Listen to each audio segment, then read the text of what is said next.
Welcome to my YouTube channel. හැමෝටම සුබ වෙසක් මංගල්‍යයක් වේවා කියලා ප්‍රාර්ථනා කරනවා. ඉතින් කොහොමද ඔයාලට? ගොඩ කාලෙකින් vlog එකක් ගෙනාවේ. අසනීප වුණා, පොඩි කරදර ටිකක් වුණා. ඉතින් vlog එකක් කරන්න තරම් මොඩ් එකක් තිබුණේ නැහැ. ඒක නිසා vlog එකක් ගේන්න බැරි වුණා. ඒ වුණාට දැනුත් අසනීපෙන් තමයි ඉන්නේ. ඉතින් මං සමහර වචන කියනකොට පොඩ්ඩක් විතර අවුල් යයි. ඉතින් හැමෝගෙම සෝරි කියලා ඉල්ලනවා. මොකද අසනීප නිසා පොඩ්ඩක් කතා කරන්න අමාරුයි. ඒ වුණාට මගේ මතක පොතට මේ vlog එක ඕනිමයි කියලා හිතන නිසා අනිවාර්යෙන් කොහොම හරි අමාරුවෙන් හරි මේක දාන්න ඕනි කියලා හිතුවා.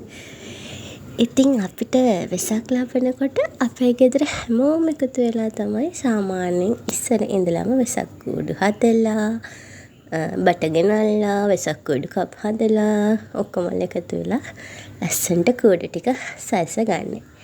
ඉතින් අපිට මේ පාර වෙසක් එකේදී බට ගෙනත් කූඩු හදන්න තරම් වෙලාවක් තිබුණේ නැහැ. ඔක්කොමල්ලටම වැඩ වැඩි වුණ නිසා.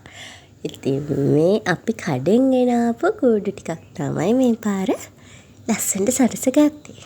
ඉතින් අපේ කාර්යබහුලකමත් එක්ක කොහොම හරි අපේ වැඩයි කරන්නත් ඕන නිසා ඉතින් අපි කඩෙන් අරගෙන වෙසක් කූඩුව ගෙදරදී ලස්සනට අලව ගත්තා. ඉතින් මේ අලවන්නේ වෙසක් දවසට කලින් දවසේ රෑ. අපි කට්ටියම එකතු වෙලා මම හිතන්නේ වෙලාව 12 ගානකට විතර ඇති මේ වෙලාවේ. ඉතින් ඔක්කොමල් පේනවාද අපේ නංගිගේ කෝලා.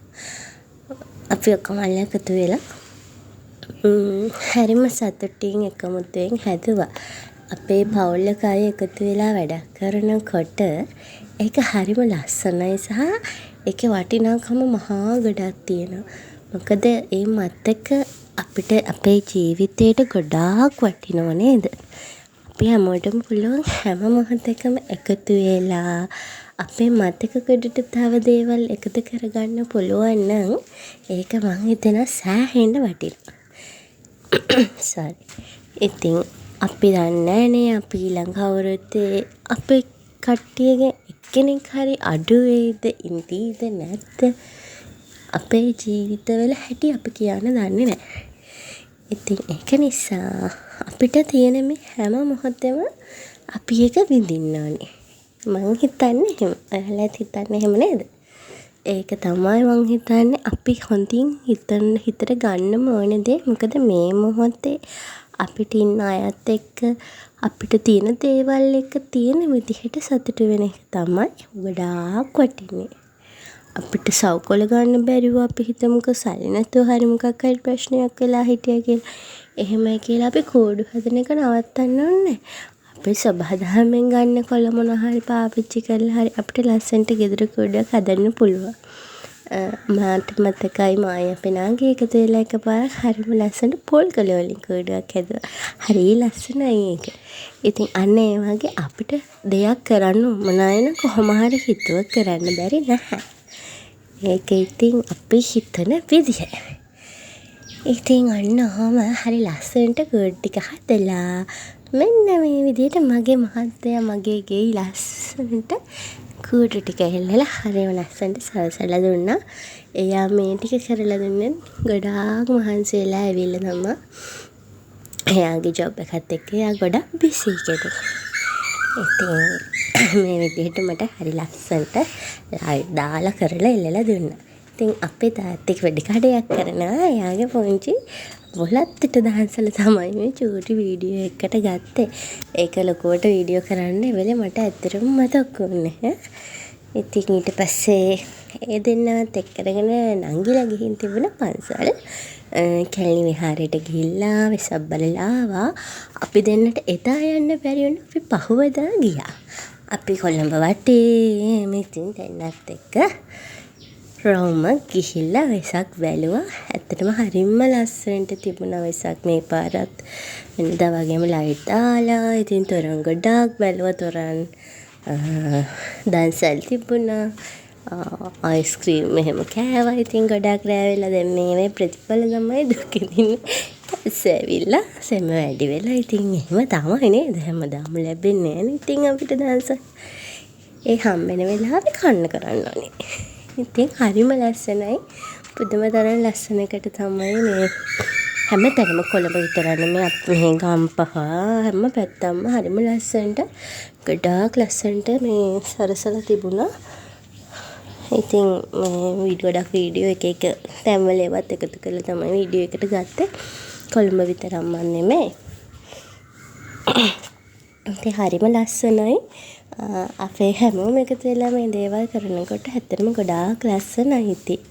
එහෙම තමයි අපි වැඩ කරන්න ඕනේ නේද එකමුතුකම. මේ අපේ පන්සලේ පුංචියට හදපු ලස්සන තොරණ හරිම ලස්සනයි එකත්. එයා මම හිතන්නේ දෙවෙනි පාර හෝ තුන්වෙනි පාර වගේ තමයි ප්ලාස්ටික් කරලා තිබුණේ. හරිම ලස්සනයි ඉතින්. දැරණින් කරපු සක්කාලාපය තිබුණා අපිට ඇත්තටම මේ දන්සල තිබුණ එකට යන්න බැරි වුණා. අපි ගියේ නැහැ. ඉතින් ටිකක් කවේ මහත්තයාට මට බෝලින් ගොඩාක් ලොකු බෝලින් වල ඉන්න බැරි ප්‍රශ්නයක් තියෙනවා. පොඩි බෝලින් නම් ඉතින් කමක් නැහැ. ටිකක් තියෙන බෝලින් වල ඉන්න අපි කම්මැලි ඇත්තටම. ඒක ටිකක් හරි නරක වැඩ. ඒ වුණත් ඉතින් අපි කූඩු ටික නම් අතෑරියේ නෑ. හැම කූඩුවක්ම ඔතේ බැලුවා.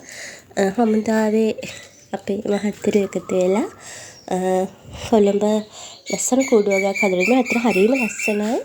ඒවයි මේ අර ලියලා තිබුණා ඒගොල්ලෝ ඒවට පාවිච්චි කරපු මේ දේවල්. ඒ කියන්නේ සමහර ඒවා ගෝනි නූල්, සමහර ඒවා එක ස්වභාවික කොළ වර්ග. ඉතින් හරිම ලස්සනයි. ඒවා අර හරි මේ අපි සවුකොළ වලින් හදන නිර්මාණ වගේ නෙමෙයිනේ. අර යාළ ගොඩාක් මහන්සි වෙලා සමහර පොල් කට්ටු, කොළ ಜಾති, එතකොට අර පන්නෝල් ඒ වගේ එක දේවල් මේ පොල් ගස්වල කොළ ಜಾති එක අර හනසු ඒ වගේ හරිම ලස්සනයි. ඒ දේවල් එකතු කරලා තමයි ඉතින් ඒ නිර්මාණ කොම් පෙම හමුදාවේ ඒ මහත්වරු කරලා තිබුණේ. ඉතින් එක පළාත් වල කට්ටිය තමයි ඒව නිර්මාණය කරලා තිබුණේ. හරිම ලස්සනට තිබුණා. ජාතක කතාවල නිර්මාණ ඇසුරු කරගෙන ඒ විදිහට ඉතින් අයලා බලන්න ඇතිනේ නේද? ඔයාලත් දකින්න ඇතිනේ. ඉතින් හරිම ලස්සනයි. මං හිතනවා ඉතින් අපි හොඳට වෙසක් සමරුවා කියලා. දවස් ගානක් නම් යන්න බැරි වුණා. එනට අපි දවස් දෙකක් සබ් බලන්න ගියා.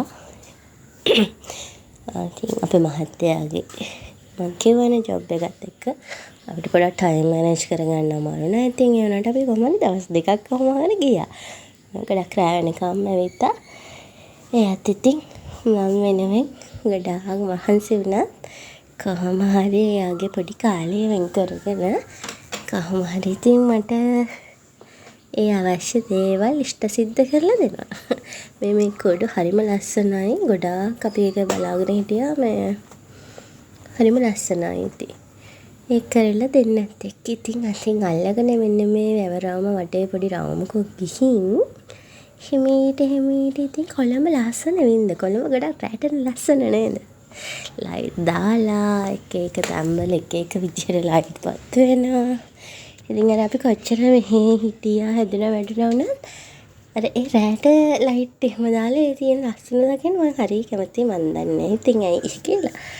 කොහොම හරි ඉතින් ඔය විදිහට අපි දෙන්නත් එක්ක ලස්සනට සතුටින් වෙසක් සිරින ආරම්භලා ගෙදර යනවා. ඉතින් මේ අපි ඉතින් ඊළඟ අවුරුද්දේ මේ වගේ ලස්සනට සතුටින් දෙන්නත් එක්ක වෙසක් බලන්න ලැබේවා කියලා ප්‍රාර්ථනා කරන ගමන් හැමෝටම ප්‍රාර්ථනා කරන සුබ වෙසක් මංගල්‍යයක් වේවා කියලා මේ බ්ලොග් එක දාද්දි පරක්කු වුණා. ඒ විදිහට මම ප්‍රාර්ථනා කරනවා. ගිහින් එන්න.